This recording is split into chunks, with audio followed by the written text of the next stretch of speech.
تیری جستجو میں جینا،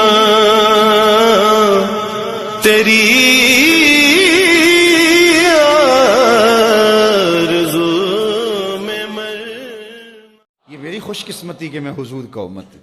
ساری زندگی اس کا شکریہ ادا کرتا رہوں تو حق شکر ادا نہ کروں۔ ہم حضور کے امتی، نبی انتظار کرتے رہے، نبی منتظر رہے۔ حضرت خلیل اللہ کی بارگاہ میں پکار رہے ہیں، ربنا وابعث فیہم رسولا، مالک رسول بھیج دے۔ کوئی کہتا ہے لیسا بفظ ولا بغلظ، وہ ترشرو نہیں ہوگا، سخت مزاج نہیں ہوگا، ماتھے پہ شکنے لانے والا نہیں ہوگا، وہ پیار بانٹنے والا ہوگا، بس وہ آیا جا رہا ہے۔ حضرت عیسیٰ نے تو نام بھی بتا دیا نا، مبشرم برسول یاتی من بعد اسمہ احمد۔ لوگوں میں جا رہا ہوں، چلو نام بھی بتا دیتا ہوں، میرے بعد جو آنے والا اس کا نام احمد ہوگا۔ نبی انتظار کرتے رہے، 12 نبیوں نے انتظار کیا حضور کی امت میں ہونے کے لیے، تمنا کی۔ نستورہ راہب انتظار کرتا رہا، بحیرہ راہب انتظار کرتا رہا۔ شب ہجر کی سختیاں کوئی اس سے جا کے پوچھے، تیری راہ تکتے تکتے جسے صبح ہو گئی۔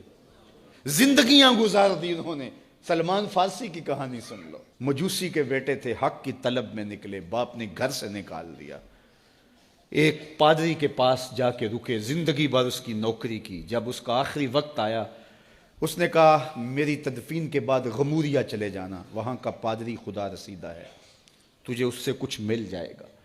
کہتے میں وہاں سے غموریا آ گیا، پھر اس پادری کی ساری زندگی خدمت کی۔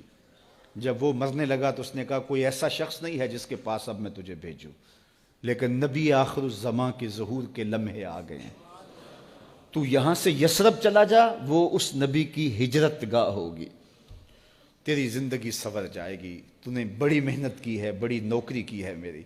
کہتے ہیں میں نے اس کو کہا کہیں ایسا نہ ہو میں دھوکہ کھا جو مجھے کوئی نشانی بتا دے۔ اس نے کہا 3 نشانیاں ہیں، ایک صدقہ نہیں لے گا، دوسرا ہدیہ رد نہیں کرے گا، تیسرا 2 کندھوں کے درمیان مہر نبوت ہو۔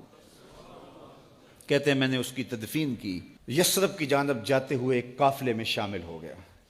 انہوں نے مجھے پکڑ کے اپنا غلام بنا لیا، لیکن میرے پہ مہربانی یہ کی کہ مجھے بیچا جا کے مدینے میں۔ ایک یہودی نے مجھے خرید لیا، میں اس کے باغ میں گوڈی کرتا تھا، کام کرتا تھا، کھجوریں توڑتا تھا، لیکن میں انتظار میں تھا کہ کبھی وہ نبی آخر الزماں آئے تو مجھے دید ہو، کبھی عرش پر، کبھی فرش پر، کبھی ان کے در، کبھی در بدر۔ غم عاشقی تیرا شکریہ، میں کہاں کہاں سے گزر گیا۔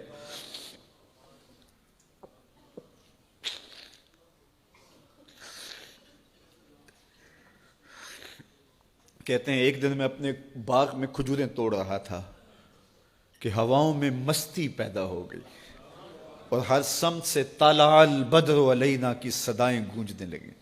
میں سمجھ گیا کہ وہ لمحے آ گئے، میں نے چھلانگ لگا دی اور دوڑ پڑا۔ میرے آقا نے سمجھا شاید غلام بھاگ گیا، اس نے دوڑ کے مجھے پکڑ لیا۔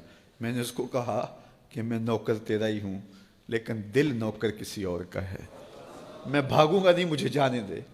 میں کچھ کھجوریں لے گیا تھا صدقے کی نیت سے، جا کے حضور کو پیش کی۔ آقا کریم نے فرمایا ہم نبی صدقہ نہیں لیتے۔ کہتے ہیں نشانی ایک پوری ہو گئی۔ کہتے ہیں کہ میں کچھ دنوں کے بعد اور کھجوریں لے گیا اور میری نیت ہدیہ کی تھی، میں نے پیش کی، حضور نے قبول فرما لی۔ لیکن میں بھی کہتا تھا تیسری نشانی بھی پوری ہو لے تو پھر مانوں گا، اور وہ کیا تھی؟ 2 کندھوں کے درمیان مہر نبوت۔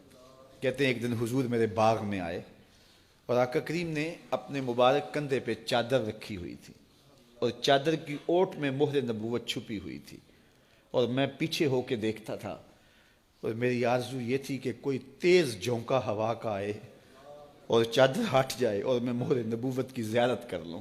حضور میرے ارادہ قلب سے آگاہ ہوئے، فَأَلْقَى إِلَيَّ رِدَاءَهُ، حضور نے چادر اتار کے میری جانب پھینکی اور پھر ایسے رخ کر کے فرمایا انظر الی ما امرت بہ، اس پادری نے جو بتایا تھا دیکھ لے آ کے۔ تو کہا میں نے دیکھا کہ حضور کے کندھوں کے درمیان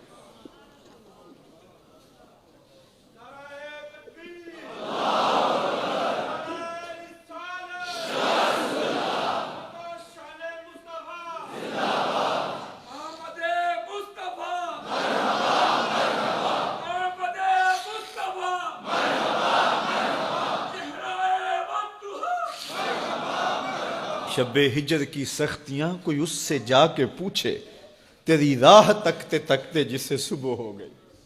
ہم نے تو کوئی انتظار نہیں کیا نا، ہم نے تو کوئی دکھ نہیں سہا، ہم سوئے تھے مقدر جاگ اٹھے۔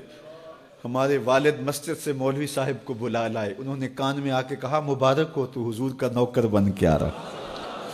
میرے والد گرامی ایک شعر جھوم کے پڑھا کرتے تھے، محمد جانے جانا ہے، پیغمبر ہو تو ایسا ہو، رسولوں کی بشارت سے مبشر ہو تو ایسا ہو، امر توقیر کا سب کو موکر ہو تو ایسا ہو، کیا ہم کو غلام ان کا مقدر ہو تو ایسا ہو۔